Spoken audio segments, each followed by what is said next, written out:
babasahin ay isang talata lang sa Bible mula sa Isaias, Kabanata 41, talatang 10. From the book of Isaiah, chapter 41, verse 10. So do not fear, for I am with you. Do not be dismayed, for I am your God. I will strengthen you and help you. I will uphold you with my righteous right hand. Ako isa sa iyo, huwag kang matakot. Ako ang iyong Diyos, hindi ka dapat mangamba. Palalakasin kita, tutulungan, iingatan, at ililigtas. Mga magulang at kapatid, ito po ang mga salita ng Panginoon. Salamat sa Diyos. Purihin natin ang Panginoon. Hallelujah. Praise God. Nakakaupo na tayo mga kapatid. You may be seated in the presence of God.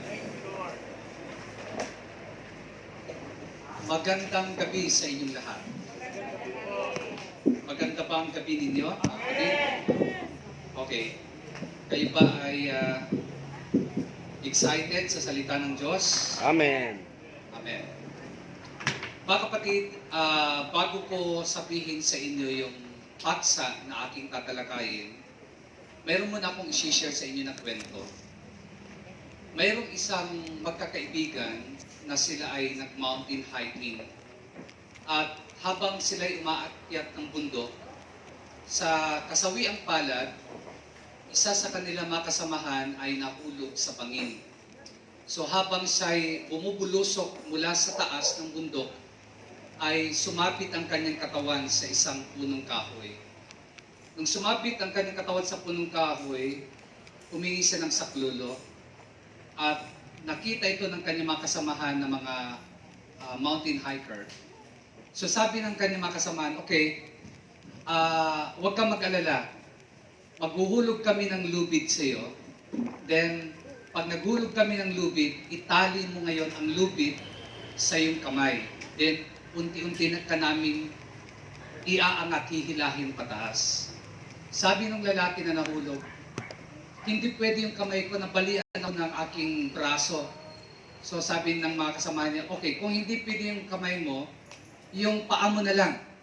Itali mo sa paa yung lubid at iaangat ka namin, hihilahin namin pataas. Sabi niya, hindi pwede rin yung aking paa kasi parang nabalian ako ng binti. Sabi nila, okay, kung hindi paa pwede, sabaywang mo na lang itali yung pisi at hihilahin ka namin pataas. Sabi ng lalaki, hindi rin pwede kasi parang balakang ko na bali. Sabi ng mga kaibigan niya, okay, kung ganun, kagatin mo na lang yung lubid. Kagatin mo na lang, tapos hihilahin ka namin pataas. So kinagat niya, inilas siya unti-unti pataas. Nasa kalagitnaan na siya, sabi ng kanyang mga kaibigan na humihila, kumusta ka na? Sabi niya, mabuti bug, patay. Nakuha niyo yung istorya? Alam niyo kung minsan, di natin maintindihan yung nangyayari sa buhay natin. Minsan ang akala nating solusyon ay problema pa rin. Minsan ang akala nating kasagutan ay problema pa rin. Minsan di natin maintindihan ang Panginoon. Ngayong gabi, ang topic ko ay pinamagatan kong When God Doesn't Make Sense. When God Doesn't Make Sense. Naramdaman niyo na ba yun? Na minsan parang, Lord, ano ba itong ginagawa mo? Parang di ko makita yung kahulugan. Parang walang katuturan itong nangyayari sa akin na inalaw mo. When God doesn't make sense. Kapag iniisip natin na ang ginagawa ng Diyos sa buhay natin ay parang walang pakinabang sa atin. Kapag ang Diyos natin ay di natin maintindihan ang kanyang ginagawa. Kapag ang buhay natin ay masakit pero tahimik siya. Ito ang sinasabi natin sa Diyos. God, you don't make sense. God doesn't make sense. Ito yung time na nagtatanong tayo, where is God when life hurts? Where is God when it hurts? Nasaan siya kapag ako'y nasasaktan? What is God doing when a believer is going through pain, trouble, and hurt in life? Anong ginagawa niya kapag dumadaan tayo sa ganito? Maaaring ang iba sa atin, maybe you have been diagnosed with sickness na hindi mo inaakala. Maybe you have lost your job. Maybe you have a loved one who passed away. Or maybe your prayers are taking so long, taking a long time to be answered. Despite doing your best, your condition is the same. Minsan, ito yung tanong natin, Lord, ano ba ito? Bakit nangyayari ito? Kahit anong gawin ko, parang walang pagbabago. Ito yung iniisip natin. Sometimes, God doesn't make sense. Bakit hindi niya hinihinto yung pandemic? Bakit niya inaalaw ito? Pwede naman niya ito itigil. Di ba kayo nagtatanong ng ganon? Makapangyarihan siya. Amen? We believe that God is all-powerful. So therefore, He could stop all evil. He could stop all sufferings. We believe that God is all-loving. Naniniwala tayo mapagmahal siyang Diyos. So therefore, He would stop all evil. He would stop all suffering. So we believe God could and should. But don't you and I sometimes think that He doesn't care? Diba minsan sumasabi sa isipan mo, kapag dumadaan ka sa mahihirap na sitwasyon sa buhay mo, ang tanong mo, wala ka bang malasakit sa akin? Wala ka bang pakialam sa akin, Panginoon? Has your faith been under fire lately because of trials, because of struggles, sufferings you have experienced?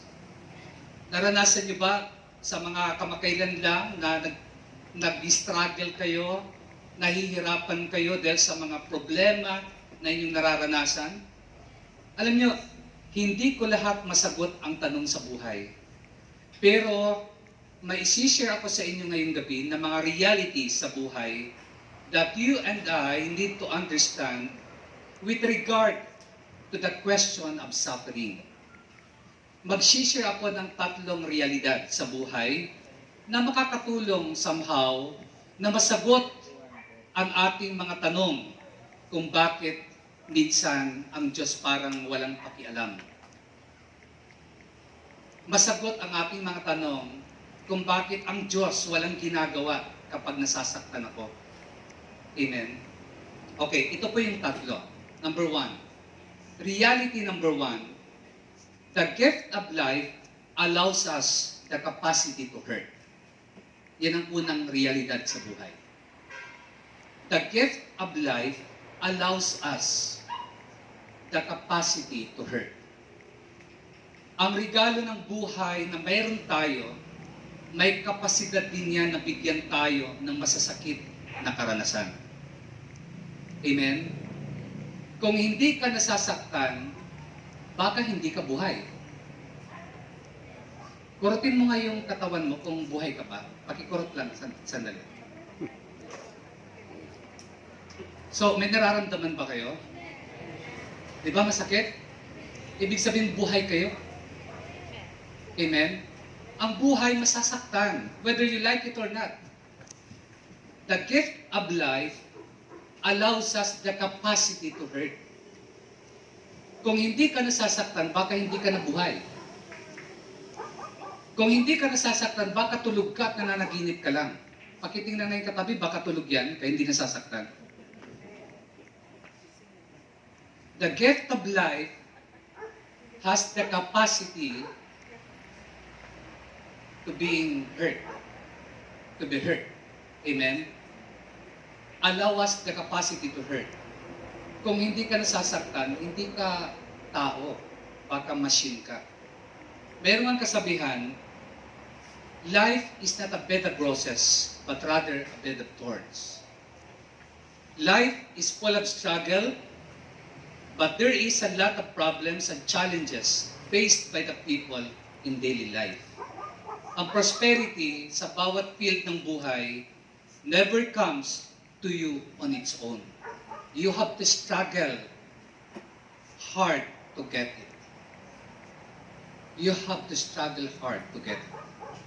Kung idol ka, huwag kang i-expect na makukuha mo yung tagumpay sa buhay.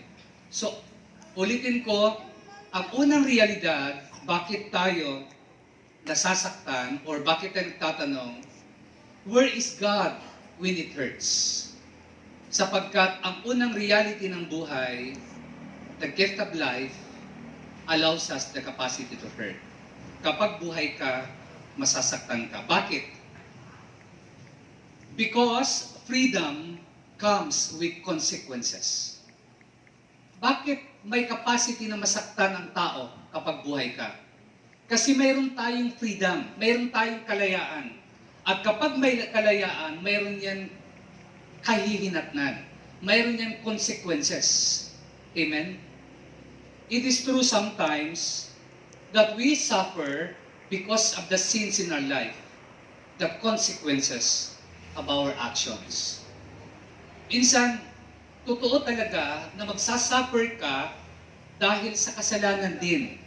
Ang kasalanan may kabayaran yan. Kaya nasabi ng Bible, Romans 6:23, the wages of sin is death. So, halimbawa, ang taong nag-i-smoke all of his life can be saddened by the diagnosis of lung cancer, but he is not necessarily surprised. Kapag ikaw ay palagi nag-i-smoke, sa buong buhay mo, isang araw, hindi ka magtataka kung ikaw ay magkakaroon ng lung cancer. Kasi may consequences ang ating freedom. Nakikinig kayo? Ang taong palaging kumakain ng humba o taba ng baboy at hindi ka pa nag-i-exercise, hindi ka magugulat isang araw kung magkaroon ka ng cardiovascular disease at isang araw ma-stroke ka. Consequences yun ng ating freedom. Ang isang tao na hindi makakain na walang 1 litro na Coke sa table niya, hindi siya magtataka isang araw na mag-i-insulin siya dahil sa diabetes. Freedom comes with consequences. Yan ang dahilan kung bakit ang buhay minsan ay masakit. Kasi may capacity ito na masaktan dahil sa ating kalayaan. Nakikinig kayo? Ang isang asawa na palagi na lang nasa trabaho at negosyo at wala ng panahon sa kanyang pamilya, hindi siya magtataka kung isang araw iniwan na siya ng kanyang asawa at pinagpalit na siya sa iba at magkaroon sila ng dysfunctional home. Kasi may consequences yun, mga kapatid. Nakikinig kayo? Ang isang estudyante na inuna niyang barkada kaysa sa pag-aaral, hindi siya magtataka kung isang araw wala siyang magandang trabaho, samantalang mga kaklase niya ay nasa ibang bansa na at inaani na nila ang kanilang mga pagsisikap. Ito'y consequences ng ating freedom. Are you listening? God gave humankind freedom. Binigyan tayo ng kalayaan. We are not creatures who are void of choice. Hindi tayo nilikha na robot o machine na kailangang susian para magkumalaw. Hindi tayo nilikha na walang kakayanan sa decision making. Yan ang pagkakaiba natin sa mga hayop. Kasi ang hayop, wala silang free will. Unlike us. Amen? Binigyan tayo ng Diyos ng freedom. And freedom comes with consequences. Pero nung sinabi ng binasa natin sa Isaiah 41:10, so do not fear, for I am with you. Do not be dismayed, for I am your God. I will strengthen you and help you. I will uphold you with my righteous right hand. Dahil may choice tayo, dahil may free will tayo, dahil may kapasidad tayo na masaktan dahil buhay tayo, mayroon tayong kapasidad na masaktan dahil sa mga wrong choices natin, nangako pa rin ng Diyos na palalakasin niya tayo at hindi niya tayo iiwan. Yan ang sinasabi ng Isaiah 41:10. Hindi nangako ang Biblia na kapag nakilala mo siya, free ka na sa struggles, free ka na sa problems, free ka na sa sufferings. Hindi nangako ang Biblia. Hindi ka free. Habang buhay ka, masasaktan ka. Pero may pangako siya, do not fear, for I am with you. Do not be dismayed, for I am your God. I will be with you. Amen? Palapakan natin si Jesus. Jesus is present and He is involved in our lives, even when we cannot understand. Kung minsan di natin naiintindihan, di natin naririnig dahil sa mga suffering that we are going through, nandyan siya palagi. He is present. He is involved. Palagi siyang involved sa ating pinagdadaanan. Amen? Nandyan siya palagi at naiintindihan niya ang masasakit na pinagdadaanan mo. So God encourages us to ask the tough questions. Pwede kang magtanong sa Diyos. Sino nagsabi na hindi ka pwedeng magtanong sa Diyos? Amen? Si Job nagtanong siya. Lord, bakit ako pinaglihi kung ganito lang din naman ang aking pagdadaanan? Amen? Si Elijah nagtanong siya. Amen? Maraming sa Bible nagtanong. Si Paul, ilang beses siyang naghingi sa Diyos, bakit hindi pinapagaling ang kanyang thorn of the flesh? Amen? Mga kapatid, kahit mahihirap na tanong, He is not insecure. He is God. He is not afraid of our questions. Hindi siya nai-intimidate ng mga tanong natin. Amen? Because He has the answers. Amen? Mayroon sagot sa lahat ng tanong natin. Minsan, kailangan nating tanggapin kung ano nangyayari sa buhay natin, pero hindi naman nangangahulugan na gusto natin ito. It doesn't mean, hindi ibig sabihin na you like it. Yung nangyayari sa iyo, yung predicament mo, yung sufferings mo, gusto mo. Pero kung minsan kailangan mong tanggapin, patuloy ka lang lumaban sa lahat ng hamon sa buhay. Dahil ang isang katotohanan, hindi ka iniiwanan ng Diyos. Kasama mong Panginoon. Amen. Amen? Mayroong isang movie na napanood ko, yung pamagat na Unstoppable. Ito ay true story tungkol kay Bethany Hamilton. Si Bethany Hamilton, she was born to serve. Meron siyang natural talent na sumakay ng kanyang surfing board at paglaruan niya lang yung mga malalaking alon. At alam niyo itong si Bethany Hamilton, nag-compete siya sa buong Amerika sa surfing at palagi siyang nananalo. But isang umaga, habang nagpa-practice siya sa isang coast sa Hawaii, biglang lahat ay nagbago sapagkat mayroong isang 14-foot na tiger shark na inatake siya at kinain ang kanyang left arm. At the shark came out of nowhere at parang lahat ng dreams ni Bethany Hamilton ay nawala. Pero nung mawalan siya ng left arm, nagpatuloy pa rin siya sa kanyang pagsisurf. Kaya nga tinawag siyang unstoppable surfer. Hindi maintindihan bakit nangyari ito. May pangarap ka lang naman. Minsan wala ka namang inaapakang iba, pero bakit nagiging biktima ka?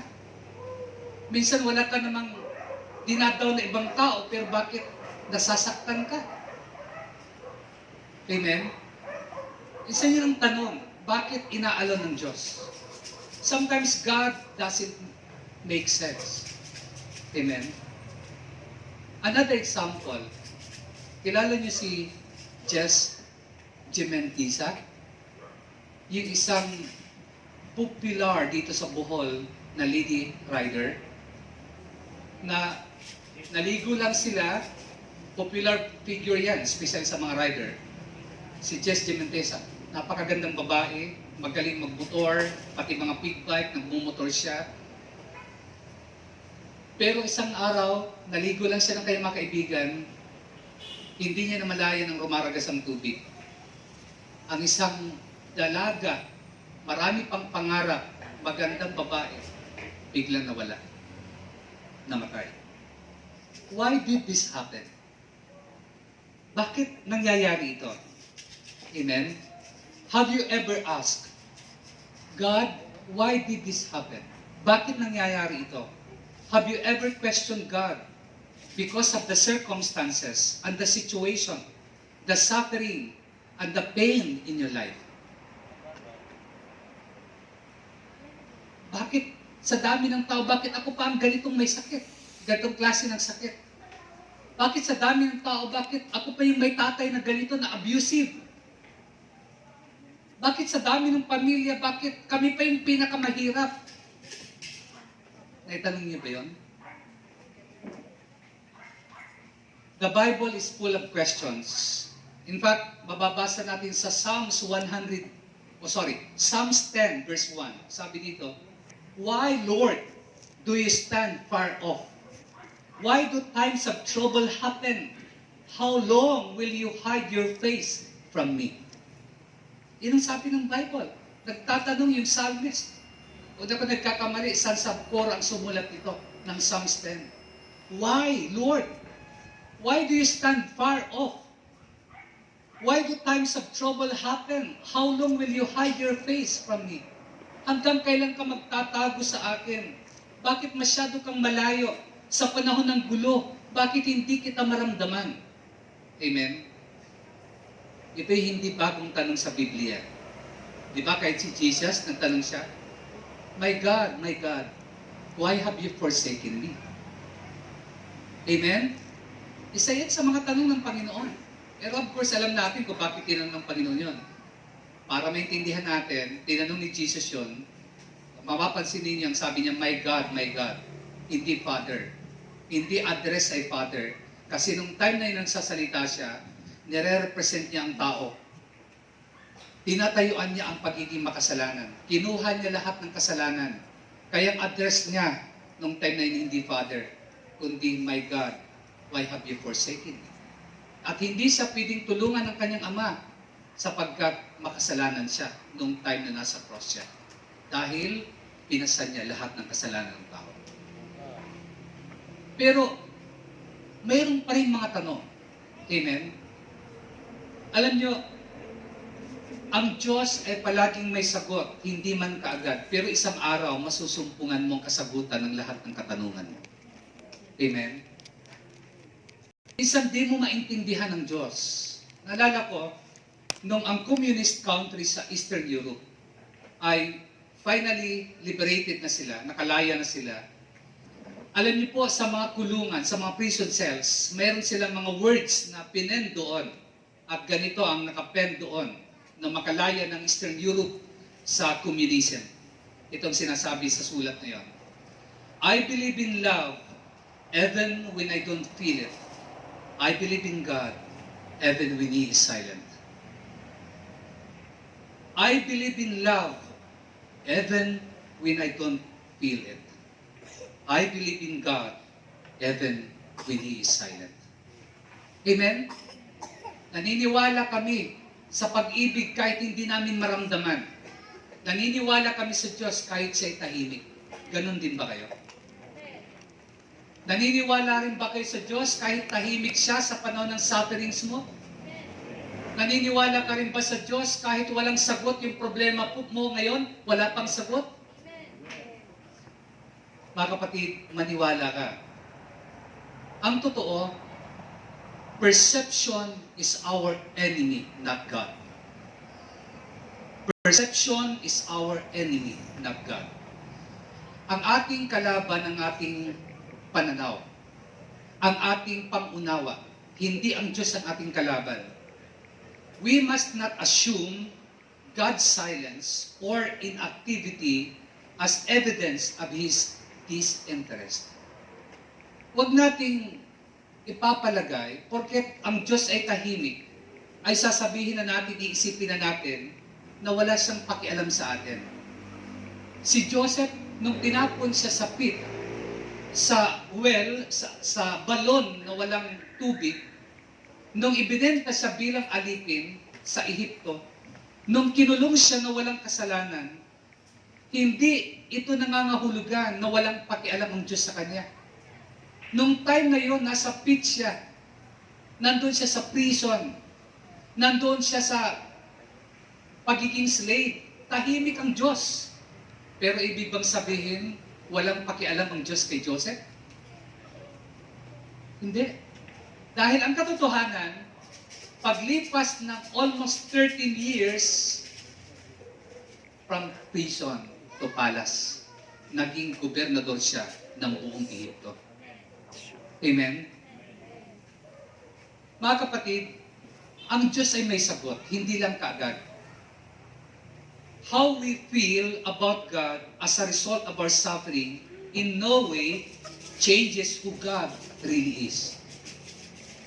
Hindi ang Diyos nagbabago sa pamagitan lang na nararamdaman mo. Hindi ibig sabihin, pag di mo siya nararamdaman, nagbago na ang Diyos. Amen? Mga kapatid, loving God and growing in faith with Him, with Jesus, does not guarantee a happy life or a carefree life. Pag nagmahal ka sa Diyos at lumago ka sa iyong pananalig, hindi garantiya yon na magiging masaya ka palagi. Just because someone may be going through tough times and hurting, does not mean that God is not at work. Dahil ang isang tao dumadaan siya sa mahihirap na sitwasyon, hindi ibig sabihin ang Diyos wala nang ginagawa. Amen? Makinig kayo anong sabi ni Jesus sa John 16:33. Jesus told His disciples, itong sabi ng Panginoon, I have told you these things so that in me you may have peace. In this world you will have trouble, but take heart, I have overcome the world. Anong sinasabi ng Panginoon sa kanyang mga disciples? Sinasabi niya sa kanyang mga disciples, i-anticipate niyo yung sufferings. I-anticipate niyo yung trouble. Darating yan. Pero sinasabi ko sa inyo, para magkaroon kayo ng kapayapaan, magkakaroon kayo ng trouble sa mundong ito. Pero lakasan yung loob ninyo. Sapagkat napagtagumpayan ko ang mundo, magtatagumpay din kayo dahil mga alagad ko kayo. Amen. Amen? Sabi sa Tagalog Bible, basahin natin. Sinasabi ko ito sa inyo upang kayo magkaroon ng kapayapaan sa pagkikipag-isa sa akin. Magdaranas kayo ng kapigatian sa mundong ito, ngunit tibayan ninyong inyong loob na pagtagumpayan ko na ang sanlibutan. Anong sinasabi ng Panginoon? Tibayan mo lang ang loob mo.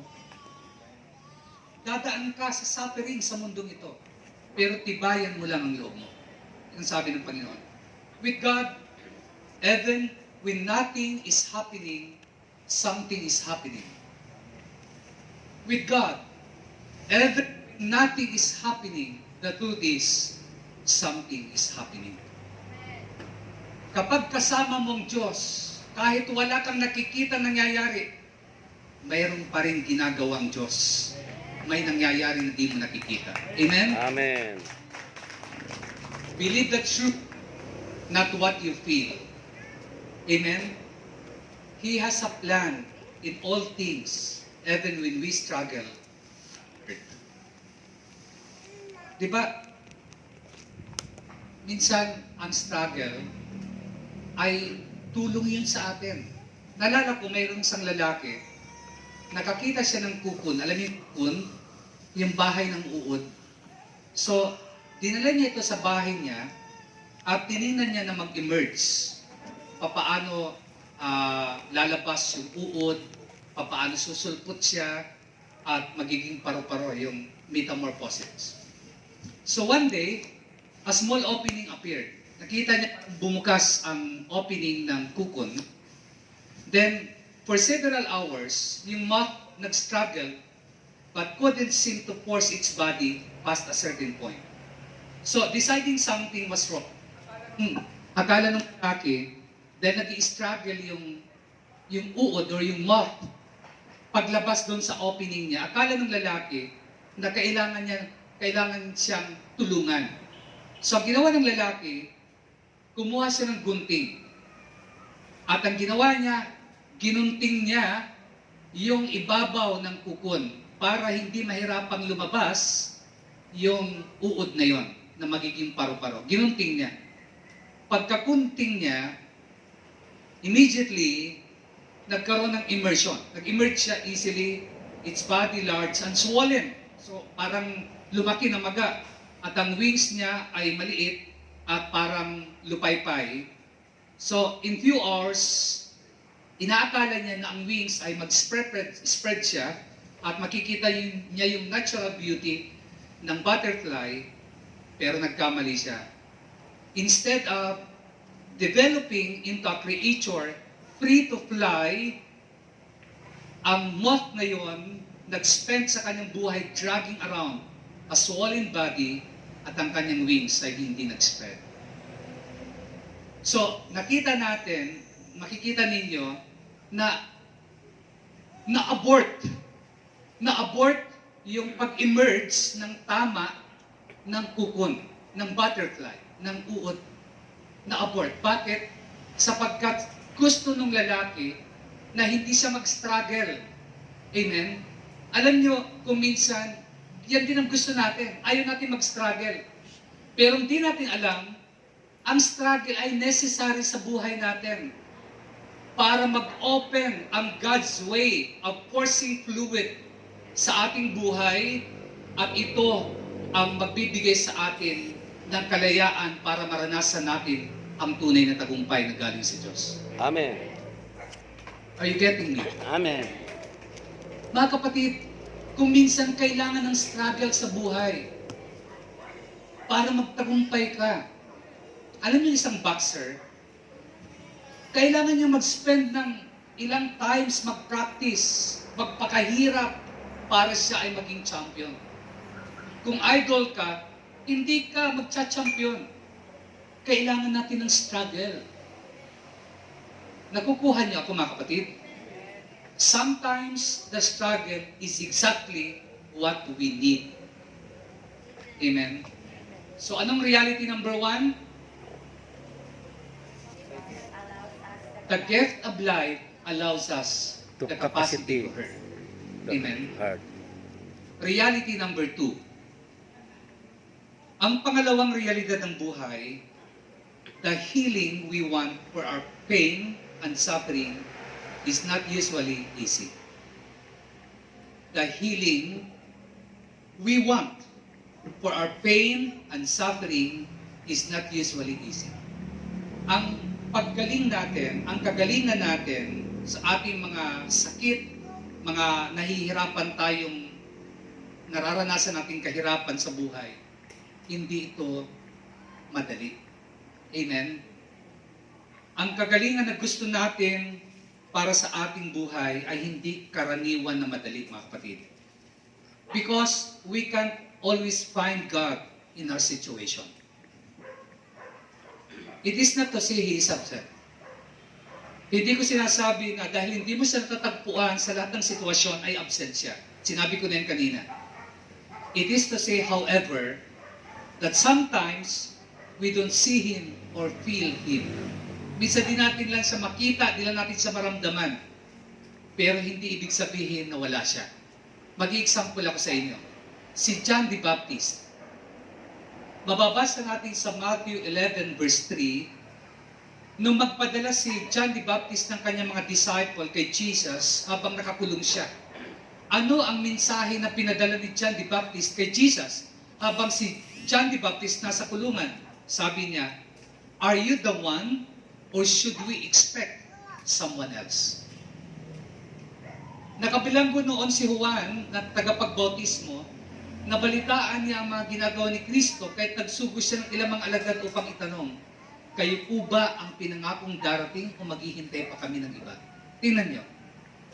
Bakit nagtanong si John the Baptist kay Jesus sa pamagitan ng kanyang mga alagad, "Ikaw ba yung hinihintay namin na Mesiyas o maghihintay pa kami ng iba?" Isamantalang bago makulong si John the Baptist, in person, na-meet niya si Jesus sa Jordan River. Kasi sinabi pa nga niya, "Hindi ako dapat ang magbautismo sa iyo. Dapat ikaw magbautismo sa akin." Di ba sinabi pa nga niya dati, "Kahit tali ng sandalyas mo, hindi ako karapat dapat mag-antay."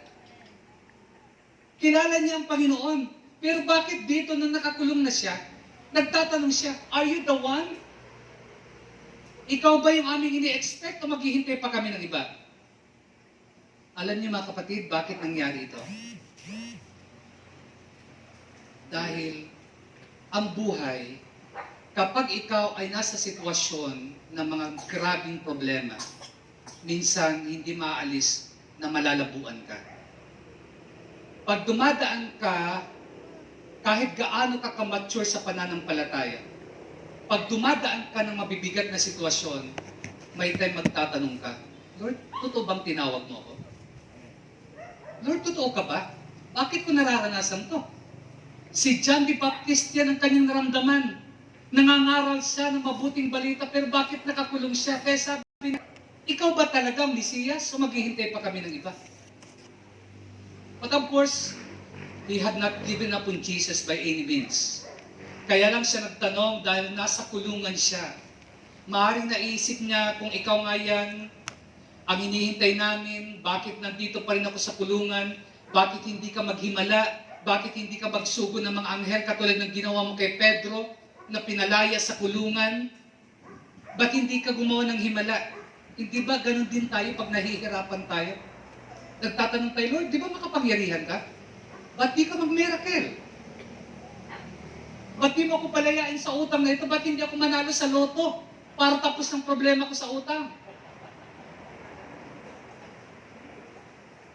Amen?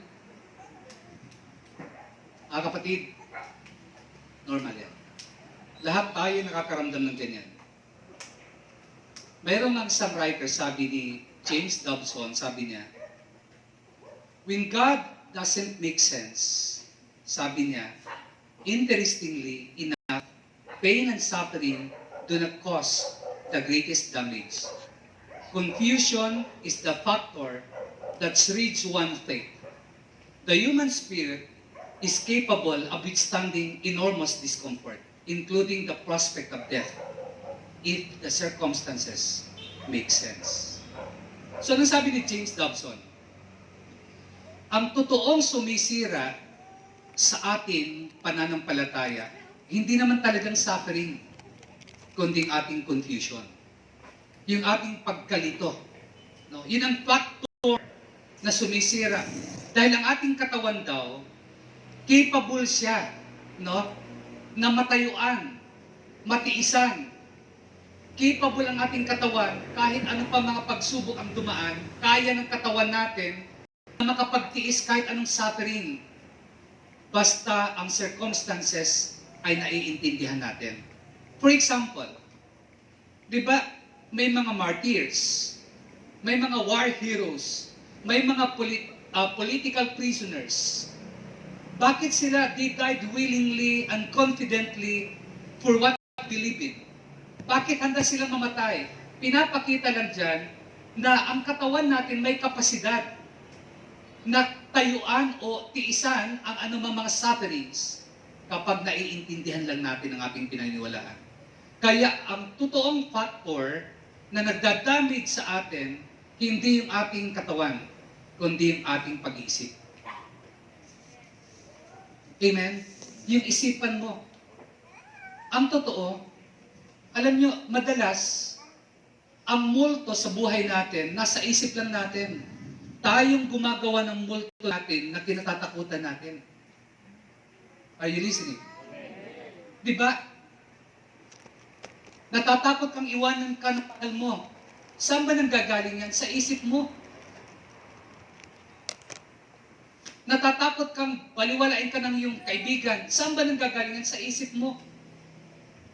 Ang magdadala ng malaking damage sa tao, hindi yung circumstances, hindi yung nararanasan mo, kundi yung isip mo. Kaya nga sabi ng Romans 12:2, be transformed by the renewing of your mind. Baguhin ang kaisipan. Anong sabi ng Philippians 4:8? Whatever is true, whatever is noble, whatever is admirable, whatever is excellent, think such things. Kung anong maganda, kung anong malinis, kung anong maayos, kung anong kagalang-galang, yun ang isipin mo. Amen? So mga kapatid, you and I can understand maiintindihan natin. Makinig kayo sa John chapter 9 verse 6. Mababasa natin na si Jesus minsan ay nagpagaling siya sa isang bulag. Pero bago siya nagpagaling sa bulag, ang ginawa niya, dumura siya sa putik. At yung putik na dinuraan niya, nilagay niya sa mata ng bulag. At sabi niya sa bulag, pumunta ka sa Pulab Siloam at maghugas ka, maghilamos ka doon. Mga kapatid, kung ikaw ang tatanungin, bakit kailangang paglangyan ng putik ang mata ng pagagalingin ng Panginoon na pwede naman niyang pagalingin instantly? Nakukuha niyo ako? Bakit kailangan, di ba, yung, naalala niyo si Jairus ba yun? Or basta isang ruler, synagogue ruler, na sabi niya, Lord, I am not worthy to have you come under my roof. Just say a word, and my servant shall be healed. Magsalita ka lang, gagaling na ang aking alipin. At gumaling ang kanyang alipin. Amen? Pero dito, sa John 9 verse 6, dumura ang Panginoon, hindi ko alam kung nakatoothbrush ang Panginoon doon, dumura ang Panginoon sa putik, at yung putik ay inilagay sa mata ng bulag. At sabi niya, pumunta ka ngayon sa Pulab Siloam at maghilamos ka. Just touch of my eyes and heal me, Jesus. Pwede naman yung ganun di ba? Hindi na kailang duraan pa. Alam niyo kung minsan, kaya humahaba ang duration ng ating suffering. Maybe, that is why the duration of our suffering is extended. Dahil we are looking for another way, another alternative. Amen? Minsan, nakukulangan tayo ng pagtitiwala sa paraan ng Diyos. Kasi minsan, pag lumalapit tayo sa Diyos na may problema, mayroon na tayong dala-dala sa isip natin na sitwasyon na gusto mo yun ang solusyon ng Panginoon. Nakukuha niyo ako? Parang sasabihin natin, Lord, gusto ko pag sinagot mo ako, ano itong mangyayari? Yung tataya ako tapos makukuha ko yung jackpot. Minsan, nasa isip na natin yung solusyon. Bakit ka pa lumapit sa Diyos? Kung nasa isip mong paraan ang gusto mo. Kaya minsan, ang duration ng ating suffering ay extended. Kasi we are looking for our own way or our own alternative. Amen? Maybe we are resisting God's present interaction because it is not what we expected. Minsan lumalaban tayo sa paraan ng Diyos kasi hindi yun ang inaasahan nating sagot. Some questions just don't have the answers we hope for. May mga tanong na minsan hindi ang sagot nun ay yung ating inaasahan. So sa ating story sa John 9, yung bulag na ito, mga kapatid, kaya nga, kahit siya hindi niya maintindihan, makinig kayo ha, kahit yung kanyang mga magulang hindi niya maintindihan kung paano nakakita ang bulag na ito, pakinggan niyo. Sa John 9:25, when the man was questioned siya ng mga Pharisees, ng mga religious people, ng mga priest sa synagogue, kini-question siya. Question siya ng ilang beses who Jesus was and how He enabled the man to see. At anong sagot ng lalaki na bulag? Yung nilagyan ng putik at pumunta sa Siloam. Ito lang sabi niya, whether he is a sinner or not, I do not know. One thing I do know, I was blind, but now I see. Kasi ang argument, ang sinasabi nito mga Pharisees, makasalanan yan. Totoo bang pinagaling ka? Paano ka pinagaling? Sabi ng bulag, di ko rin maintindihan, di ko alam. Makasalaman siya o hindi, isa lang ang sigurado ako, isa lang ang alam ko.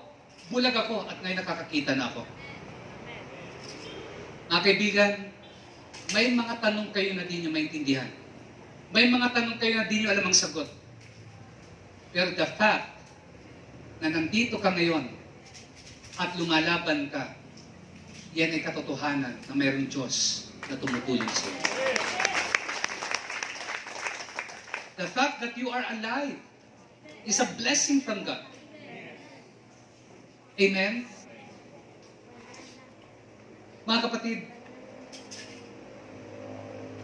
hindi natin kailangan maintindihan lahat. Kahit yung parents nung bulag na yon, nung tinanong sila, kasi tinawag din ng parents niya kasi nagdududa itong mga Pariseo, mga Pharisees, sa pagkagalingan ng di nila maintindihan. Kaya tinawag ang mga magulang nitong bulag na ito at binirify nila kung ito ba talaga anak nila. Pero anong sabi ng mga magulang? Di namin alam kung paano siya gumaling. Isa lang din ang aming alam. Bulag yung anak namin, pero ngayon nakakakita na siya. Amen? Pain and suffering doesn't always have explanations. But they do come with a promise.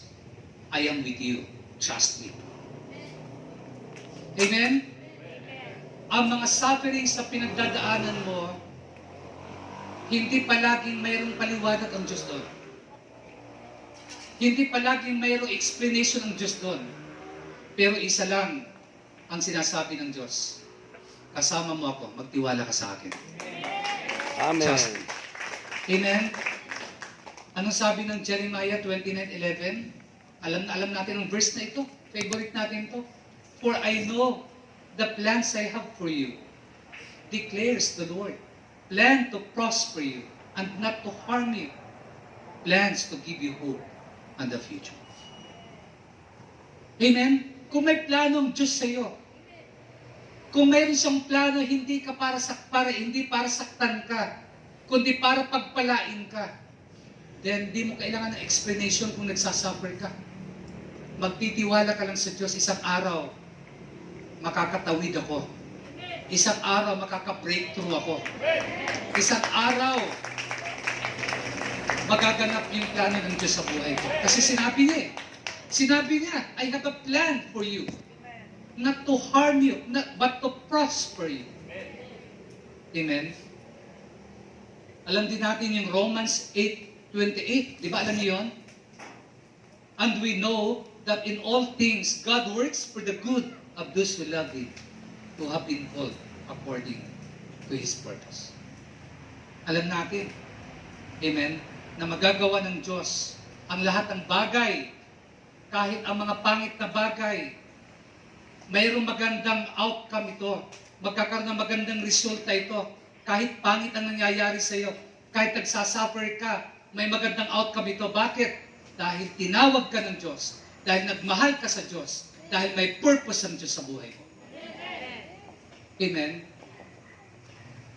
Naalala ko yung mayroong isang sinulat, si Somerset Maugham, isang English writer. Mayroong isang story na sinulat tungkol sa isang janitor sa St. Peter's Church sa London. Itong janitor na ito one day, mayroong isang vicar, yung namamahala doon sa St. Peter Church. Dumating at na-discover niya na itong janitor na ito ay illiterate. Hindi siya nakapag-aral, wala siyang pinag-aralan, di siya marunong magbasa, di siya marunong sumulat. So, ang nangyari, nung ma-discover ng vicar na itong janitor ay illiterate, mga kapatid, ang ginawa ng vicar, tinanggal siya. Tinanggal siya kasi di siya marunong magsulat, di siya marunong magbasa. Tinanggal siya pagka-janitor. So jobless, ang janitor wala na siyang trabaho, mayroon siyang kunting naipon, ang ginawa niya, ang kanyang savings ay ginawa niyang capital sa isang tiny tobacco shop. Isang tobacco shop. No? Maliit na shop, nagtinda siya ng tobacco. At doon nag-prosper itong janitor, dating janitor na ito. At dahil sa pag-prosper niya, bumili siya ulit ng maraming tobacco at nag-expand siya. Until dumating ang time na mayroon na siyang chain of tobacco stores sa buong London na nag-worth ng several hundred thousands dollars. Sa madaling salita short, umunlad itong taong ito na finire dahil illiterate siya. One day, na nasa bangko siya, sabi ng banker sa kanya, magaling ka at nagtagumpay ka kahit wala kang pinag-aralan. papaano pa kaya kung marunong kang magbasa at sumulat, nasaan ka kaya ngayon? Ang sagot ng lalaking sabi niya, kung marunong ako at magsulat at bumasa, sigurado, nasa St. Peter Church ako at janitor ako doon. Nakuha niyo yung kwento. Ang sabi ng banker, you do well. Ang galing mo. Sa kabila na i-rate ka, di ka marunong magbasa. Paano pa kaya kung marunong kang magbasa at sumulat? Nasaan ka kaya ngayon? Ang sagot ng lalaki, kung marunong kang magbasa at sumulat, janitor pa rin ako ngayon sa St. Peter Church. Kasi kaya sa tinanggal dahil illiterate siya. Alam niyo yung lesson doon? Kahit yung mga pangit na nangyayari sa buhay natin, may maganda pa rin plano ang Diyos sa iyo. Amen. Amen? In all things, God work together for good to those who love Him. Those who know the path to God can find it in the dark. Ang nakakaalam ng daan papunta sa Diyos ay natatagpuan nila sa madilim na daan minsan. Minsan ang buhay pananampalataya, dadaan ka sa bako-bako na daanan at mahirap na daanan para matagpuan mo isang araw ang Panginoon. Marami sa atin ganyan ang istorya. Natagpuan mong Diyos kailan? Nung bako-bako ang dinadaanan mo. Nung madilim ang buhay mo, natagpuan mo ang Panginoon. Ako, doon ko siya natagpuan. Amen? Hindi ko siya natagpuan nung mabait ako, matino ako. Natagpuan ko siya nung nasa madilim ako na bahagi ng buhay ko. Marami sa ating ganun. Amen? Ang iba sa inyo natagpuan ng Panginoon nung nasa hopeless situation kayo. Nung mayroon kayong incurable disease. Nung ang inyong pamilya ay parang malapit ng mawasak. Yung marriage life mo ay malapit ng mabuwag. Doon mo siya natagpuan. Sometimes, those who know the path to God can find it in the dark. Amen? Saan natagpuan ni Jonah ang Diyos? Sa napakalalim na karagatan at sa loob pa ng tiyan ng isang isda, dambuhalang isda. So yan ang reality number 2. The healing we want for our pain and suffering is not usually easy. Minsan hindi pangkaraniwang madali, hindi ka agad matatagpuan. At dito ko magtatapos sa pangatlong realidad. Reality number 3, you can't go through your pain alone. Sa buhay, hindi mo kailangang dalhin mag-isa ang sakit na nararanasan mo. That's reality number 3. You can't go through your pain alone. Share it with others.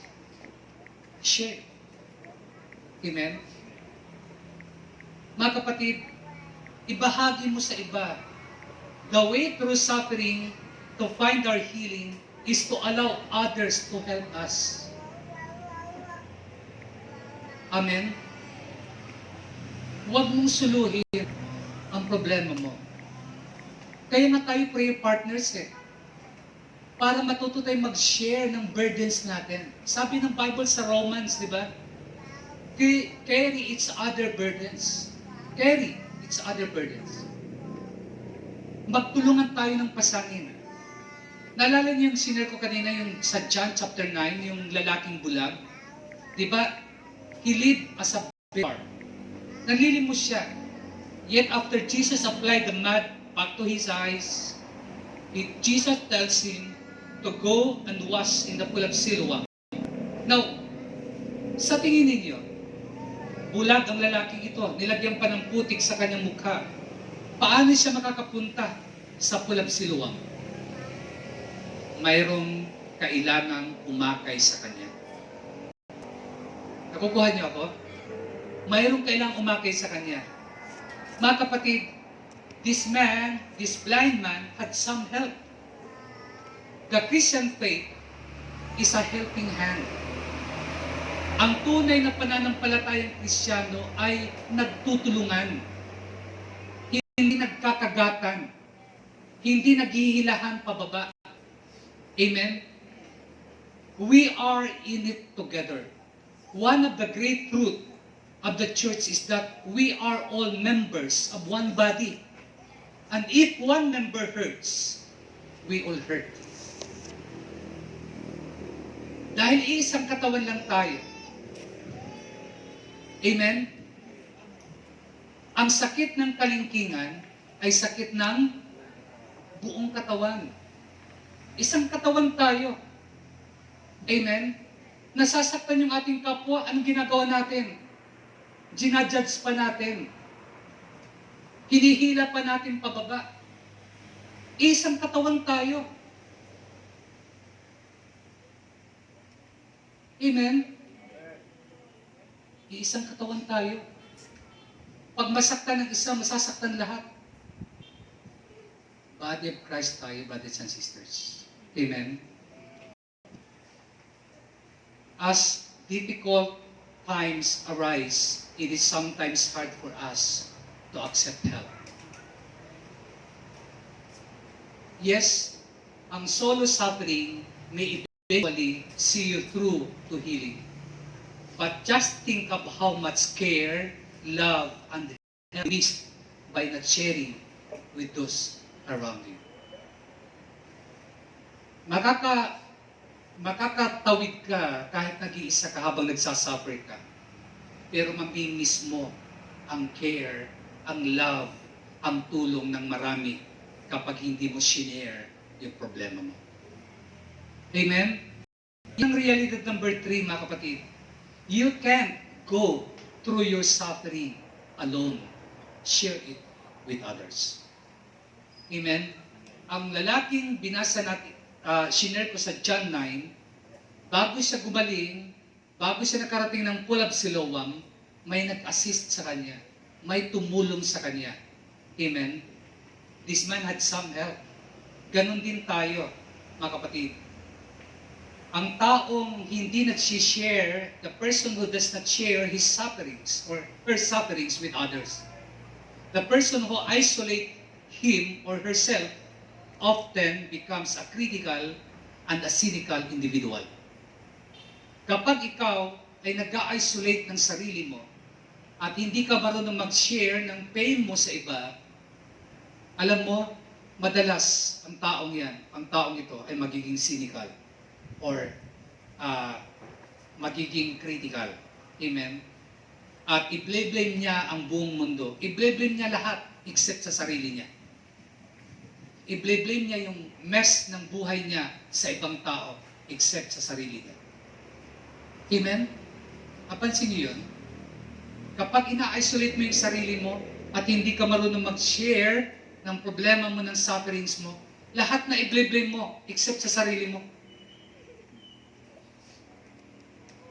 Kahit aso nyo, i-blame mo rin. Na walang kinalaman. Amen? Mga kapatid, ngayong gabi, gusto kong sabihin sa inyo, suffering is not God's way to punish us. Through suffering, we can discover God's love for us in a way we never thought possible. Amen? Mga kaibigan, kung nagtatanong kayo, where is God when it hurts?